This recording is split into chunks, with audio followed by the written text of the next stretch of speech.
सरकारला शेतकऱ्यांविषयी आस्थाच नाहीये। शरद पवार यांची सरकारवर ही टीका आहे।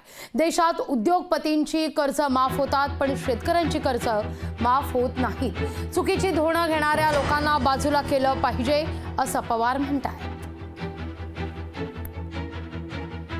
मोदी सरकारने या देशाचे उद्योगपती आहेत त्यांचे 1,03,000 कोटी कर्ज माफ केलं।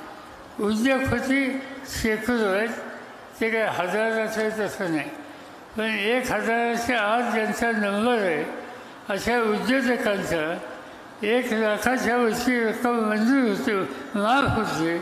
आणि या देशाचा काळ्या आईची सेवा करणारा शेतकरी हा मात्र आज झगडतोय, त्याच्या दुखण्याकडे बघायचा या राज्यकर्त्यांचा विचार नाही। आणि त्यामुळे साहजिकच सरकारी संस्था या चांगल्या चालवणं आणि सर्वसामान्य शेतकऱ्याची, सामान्य माणसाची शक्ती ही एकत्र करून आपल्याला आर्थिक धोरणं चुकीची करतायत अशा लोकांना बाजूला करायचा निकाल घ्यावा लागेल। लोकशाही मराठी ऐका, पहा, जागरूक रहा।